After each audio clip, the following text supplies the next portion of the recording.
ನಾನು ಯೇಸುವನ್ನು ನಂಬಿದ್ದೇನೆ, ಆದರೆ ನನ್ನ ಜೀವನದಲ್ಲಿ ಕಷ್ಟಗಳು, ದುಃಖಗಳು, ಸಮಸ್ಯೆಗಳು ಯಾಕೆ ಇವೆ?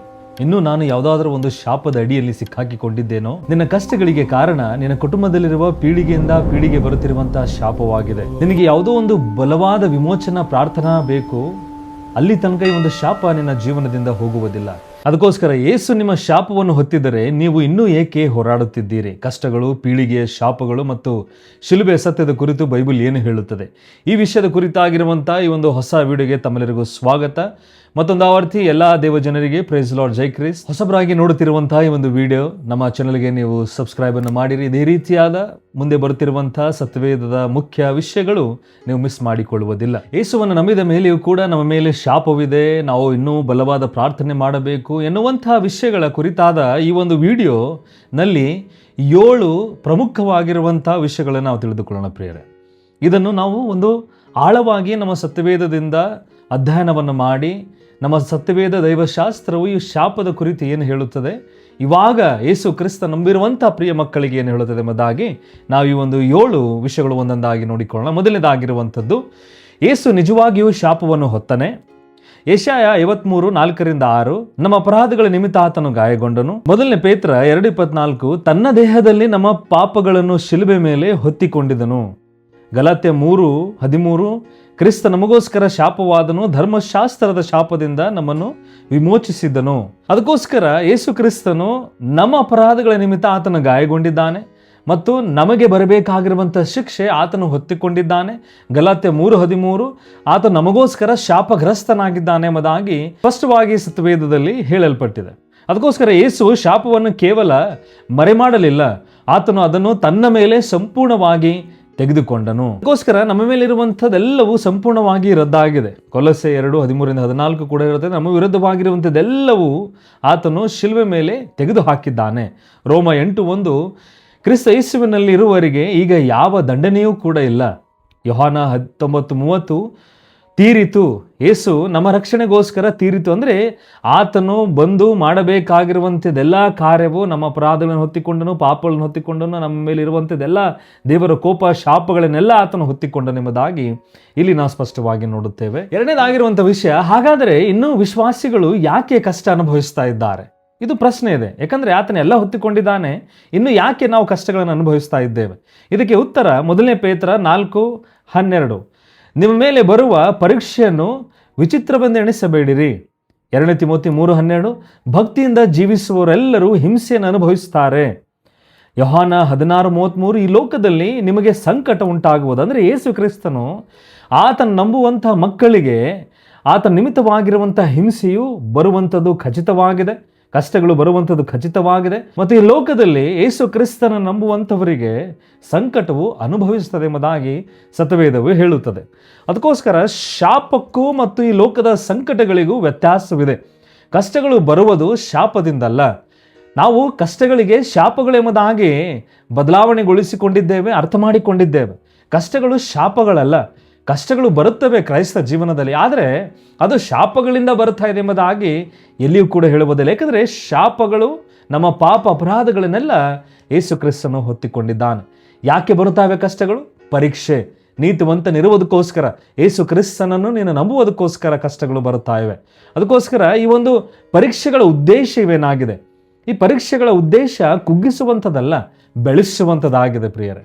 ಮೊದಲನೇದಾಗಿ ಈ ಪರೀಕ್ಷೆಗಳಿಂದ ಸಂಕಟ, ಯಾಕೋಬ 1:2-4, ಪರೀಕ್ಷೆಗಳು ನಮ್ಮ ವಿಶ್ವಾಸವನ್ನು ಇನ್ನೂ ಬಲವಾಗಿಗೊಳಿಸುತ್ತದೆ, ನಮ್ಮ ವಿಶ್ವಾಸವನ್ನು ಇನ್ನೂ ಗಟ್ಟಿಯಾಗಿ ಮಾಡುತ್ತದೆ ಎಂಬುದಾಗಿ. ಎರಡನೇದಾಗಿ ಹೆಜ್ಜೆ ಸ್ಥೈರ್ಯ.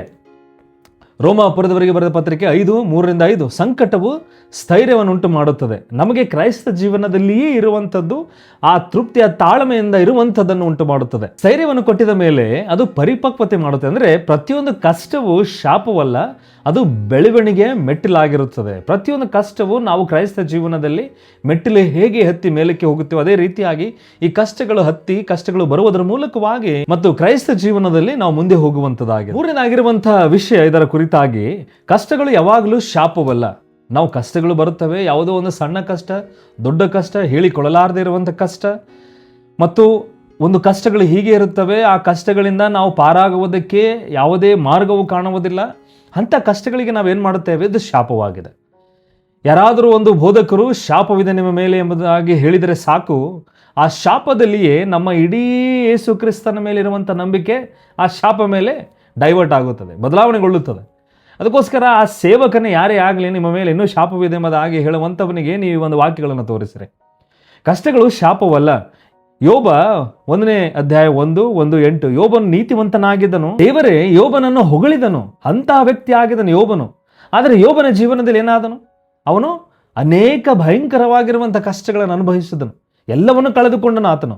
ಅಂದರೆ ಅವನಿಗೆ ದೇವರು ಶಾಪವನ್ನು ಹಾಕಿದನು? ಇಲ್ಲ, ದೇವರು ಕಷ್ಟಗಳನ್ನು ಕೊಟ್ಟಿದ್ದನು ಎಂಬುದಾಗಿ ನೋಡುತ್ತೇವೆ. ಅದೇ ಯೋಬ 42:7 ಅವನು ಅನುಭವಿಸಿದ ಕಷ್ಟವು ಶಾಪವಾಗಿರಲಿಲ್ಲ, ಅದು ದೇವರ ಕೃಪೆಯಲ್ಲೇ ಇತ್ತು ಎಂಬುದಾಗಿ. ಅದಕ್ಕೋಸ್ಕರ 2ನೇ ಕೊರಿಂಥಿ 12:7-10 ಪೌಲನಿಗೆ ಶರೀರದಲ್ಲಿ ಮುಳ್ಳು ಇತ್ತು, ದೇವರು ಹೇಳಿದ್ದು ನನ್ನ ಕೃಪೆ ನಿನಗೆ ಸಾಕು ಎಂಬುದಾಗಿ. ಅಂದರೆ ಪೌಲನ ಜೀವನದಲ್ಲಿ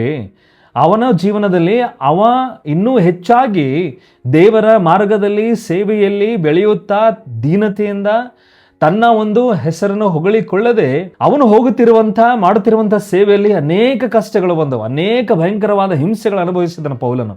ಸೆರೆಮನೆಯಲ್ಲಿದ್ದನು, ಹುಡಿಸಿಕೊಂಡು ಎಲ್ಲನೂ ಮಾಡಿದನು ಪೌಲನು. ಆದರೆ ಒಂದೇ ಮಾತು ದೇವರು ಅವನಿಗೆ ಹೇಳಿದನು, ನನ್ನ ಕೃಪೆ ನಿನಗೆ ಸಾಕು ಎಂಬುದಾಗಿ. ಮತ್ತು ದೇವರು ನಮ್ಮನ್ನು ದೀನತೆಯಲ್ಲಿಡಲು ಕಷ್ಟಗಳನ್ನು ಅನುಮತಿಸುತ್ತಾನೆ, ಶಾಪ ಹಾಕುವುದಲ್ಲ.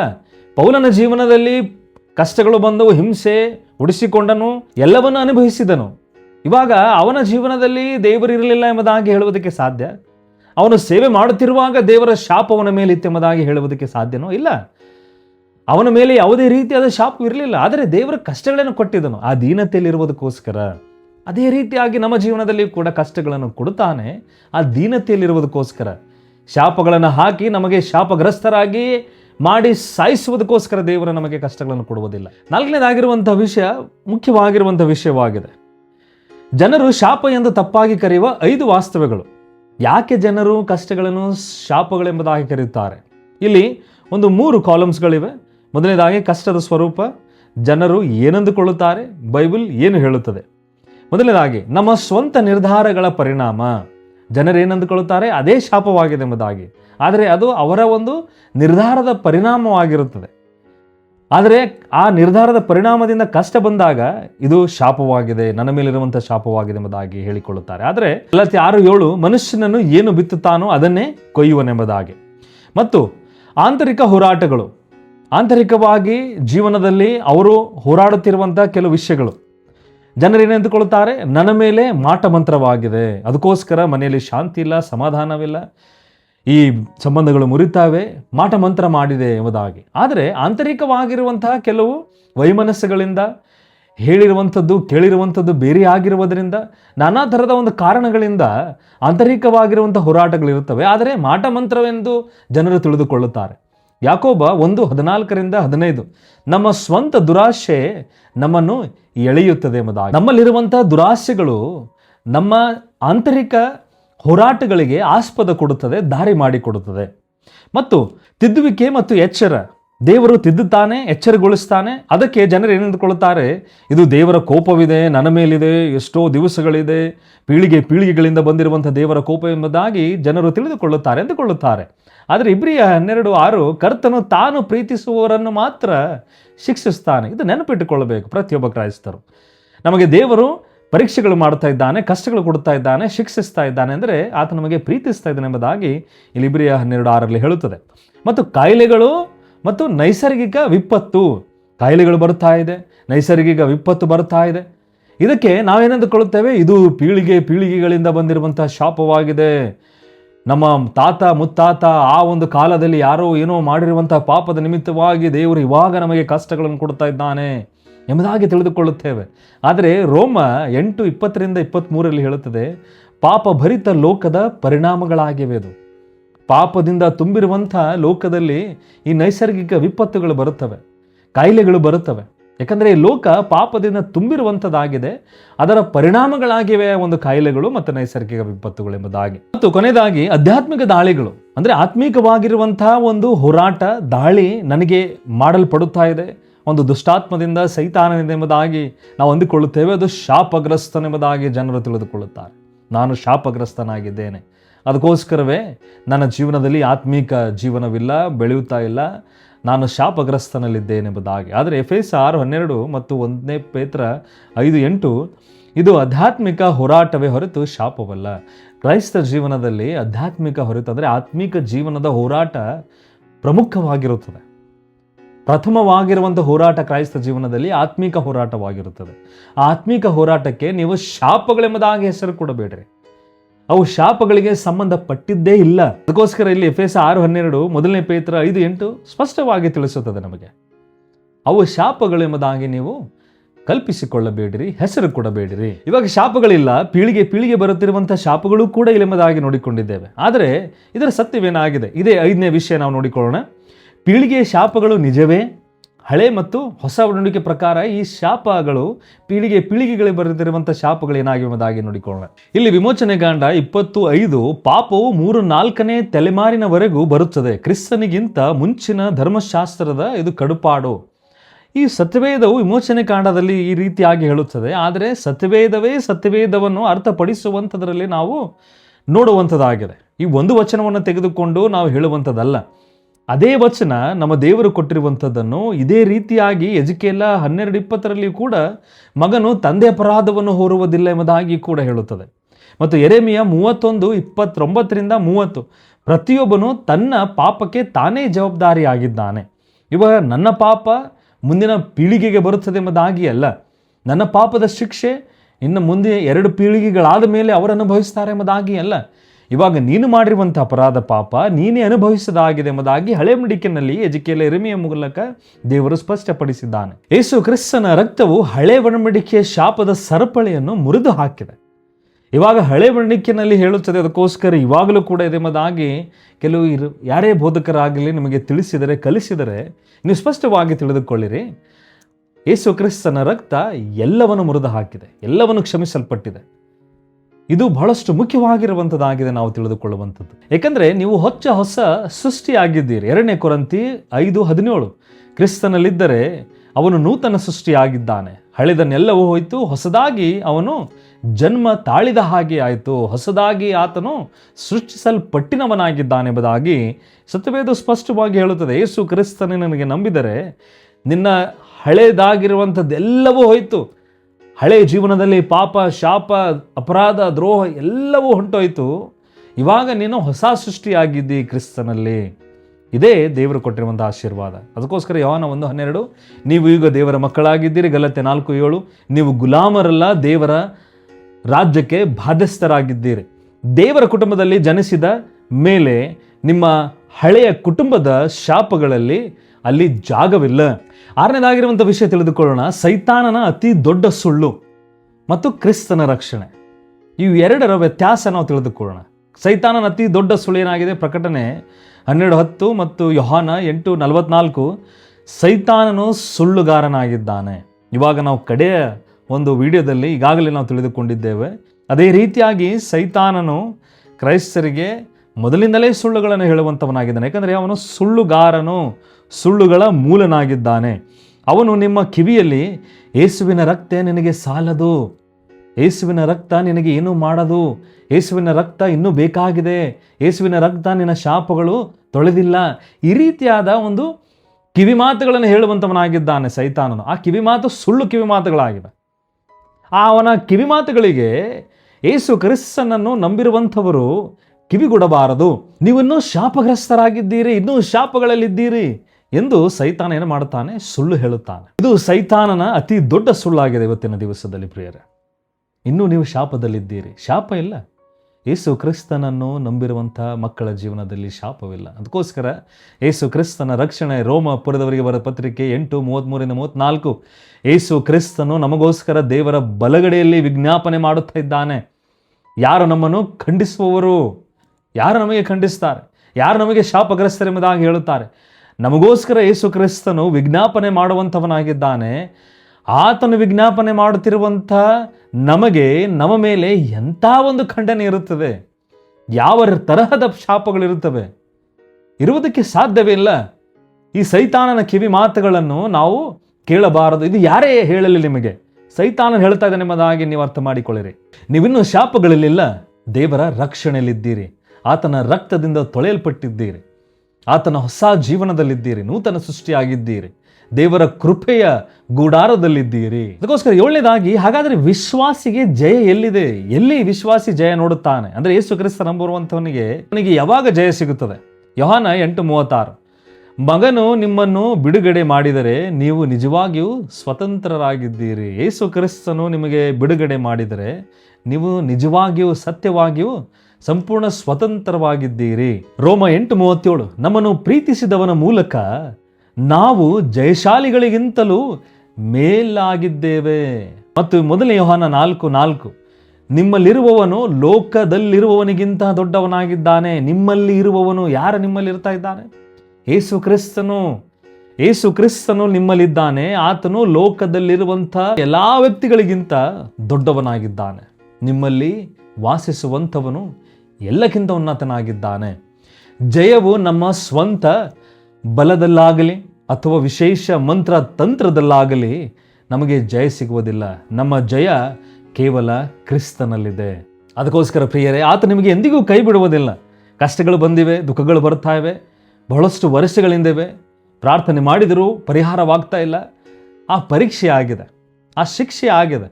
ಆ ದೇವರು ನಿಮಗೆ ಒಂದು ಶಿಸ್ತನ್ನು ಕಲಿಸುವಂಥದ್ದು, ನಂಬಿಕೆಯ ಮೆಟ್ಟಿಲುಗಳಲ್ಲಿ ಇನ್ನೂ ಮೇಲಕ್ಕೆ ಹತ್ತಿಸುವಂಥದ್ದು, ಈ ರೀತಿಯಾದ ಒಂದು ಉದ್ದೇಶಗಳಿವೆ ದೇವರು ನಿಮ್ಮ ಜೀವನದಲ್ಲಿ. ಅದಕ್ಕೆ ನೀವು ಶಾಪಗಳೆಂಬುದಾಗಿ ಹೆಸರು ಕೊಡಬೇಡಿರಿ, ನಂಬಬೇಡಿರಿ, ತೆಗೆದು ಹಾಕಿರಿ ಇವತ್ತಿನ ದಿವಸದಲ್ಲಿ. ಯಾಕಂದರೆ ಆತ ನಿಮ್ಮೊಂದಿಗೆ ಯಾವಾಗಲಿದ್ದಾನೆ, ಆತ ನಿಮಗೆ ಎಂದಿಗೂ ಕೈ ಬಿಡುವುದಿಲ್ಲ. ಫಿಲಿಪ್ಪಿ 1:6, ನಿಮ್ಮಲ್ಲಿ ಒಳ್ಳೆ ಕೆಲಸವನ್ನು ಆರಂಭಿಸಿದವನು ಯೇಸು ಕ್ರಿಸ್ತನು ದಿನದ ತನಕ ಆತನು ಪೂರೈಸ್ತಾನೆ.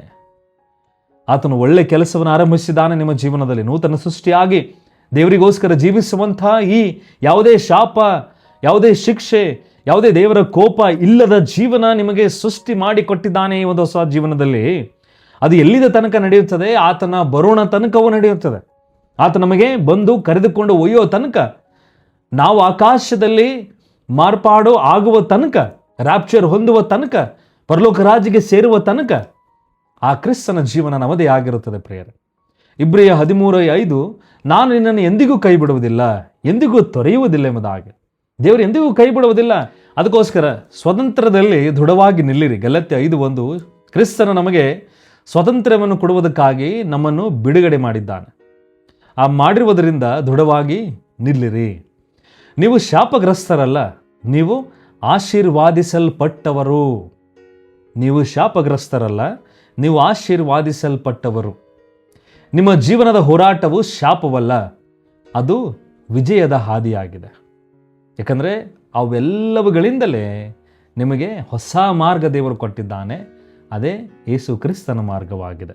ಅದಕ್ಕೋಸ್ಕರ ಪ್ರಿಯರೇ, ಈ ಒಂದು ಕಷ್ಟ, ದುಃಖಗಳು, ಸಮಸ್ಯೆಗಳು, ಯಾವುದೋ ನಾನಾ ಥರದ ಹೇಳಿಕೊಳ್ಳಲಾರದಿರುವಂಥ ಯಾವುದೋ ವಿಷಯಗಳಲ್ಲಿ ಸಿಕ್ಕಾಕಿಕೊಂಡಾಗ ಮೊದಲನೇದಾಗಿ ಬರುತ್ತದೆ, ನಾನು ಶಾಪದಲ್ಲಿದ್ದೇನೆ. ಯಾರಾದರೂ ನಿಮಗೆ ಹೇಳಿದರೆ ಶಾಪವಿದೆ ಎಂಬುದಾಗಿ ಹೇಳಿದರೆ ಸಾಕು, ಅದು ಅಲ್ಲಿಗೆ ಇಡೀ ನಂಬಿಕೆ ಅಲ್ಲಿಗೆ ಡೈವರ್ಟ್ ಆಗುತ್ತದೆ. ಅದಕ್ಕೋಸ್ಕರ ಕ್ರೈಸ್ತ ಜೀವನ ಶಾಪದ ಜೀವನವಿಲ್ಲ. ಕ್ರೈಸ್ತ ಜೀವನ ಸ್ವತಂತ್ರದ ಜೀವನವಾಗಿದೆ. ಪಾಪದಿಂದ, ನಿಮ್ಮ ಅಪರಾಧಗಳಿಗೆ ತಕ್ಕಂತೆ ಬರುತ್ತಿರುವಂತಹ ಶಿಕ್ಷೆಯಿಂದ, ದೇವರ ಕೋಪದಿಂದ ಸ್ವತಂತ್ರ ಜೀವನವಾಗಿದೆ.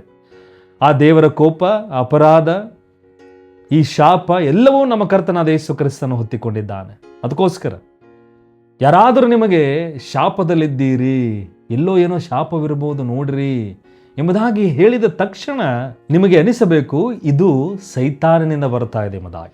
ಅದಕ್ಕೋಸ್ಕರ ಪ್ರಿಯರೇ, ನಾನು ನಂಬುತ್ತೇನೆ ಈ ಒಂದು ವಿಡಿಯೋ ಸ್ಪಷ್ಟವಾಗಿ ನಿಮಗೆ ಅರ್ಥವಾಗಿದೆ. ಶಾಪಗಳ ಕುರಿತವಾಗಿರುವಂಥ ಈ ಒಂದು ಸತ್ಯವೇದದ ಅಧ್ಯಯನವು ನಿಮಗೆ ತಿಳಿದಿದೆ ಎಂಬುದಾಗಿ ನಂಬುತ್ತೇನೆ. ತಿಳಿದೇ ಇರುವಂಥ ಸಂದರ್ಭದಲ್ಲಿ ಇನ್ನೊಂದು ಸಾರಿ ನೋಡಿರಿ. ಇದನ್ನು ನಿಮ್ಮ ಒಂದು ಸಂಬಂಧಿಕರೊಡನೆ, ಸಭೆದರೊಡನೆ ಮತ್ತು ನಿಮ್ಮ ಕುಟುಂಬದವರೊಡನೆ ಶೇರನ್ನು ಮಾಡಿರಿ. ನಮ್ಮ ಸೇವೆಗೆ ಪ್ರೋತ್ಸಾಹಿಸಿರಿ. ನಿಮ್ಮ ಪ್ರೋತ್ಸಾಹ ಬೆಂಬಲ ನೀಡುವುದನ್ನು ಮರೆಯಬೇಡಿರಿ. ನಿಮ್ಮ ಪ್ರಾರ್ಥನೆ, ಈ ಪ್ರೋತ್ಸಾಹ ಬೆಂಬಲವು ನಮ್ಮ ಸೇವೆಗೆ ಇರಲಿ ಮತ್ತು ಮೆಂಬರ್ಶಿಪ್ ಮೊದಲನೇ ಲೆವೆಲ್ ತೆಗೆದುಕೊಳ್ಳಿರಿ ಎಂಬುದಾಗಿ ನಿಮ್ಮಲ್ಲಿ ಕೇಳಿಕೊಳ್ಳುತ್ತೇವೆ. ಅದರ ಮೂಲಕವಾಗಿ ಒಂದು ಸ್ವಲ್ಪ ಸಹಾಯ ನಮ್ಮ ಸೇವೆಗೆ ಆಗುತ್ತದೆ.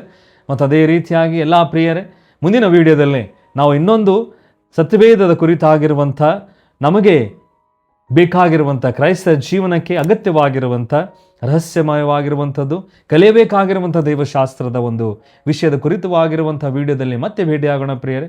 ಅಲ್ಲಿ ತನಕ ದೇವರ ಪರಿಶುದ್ಧ ಪ್ರಸನ್ನತೆ ನಿಮ್ಮೆಲ್ಲರ ಜೊತೆ ಇರಲಿ. ಎಲ್ಲರಿಗೂ ಪ್ರೈಸ್ ಲಾರ್ಡ್, ಜೈ ಕ್ರಿಸ್ತ್, ಆಮೇನ್.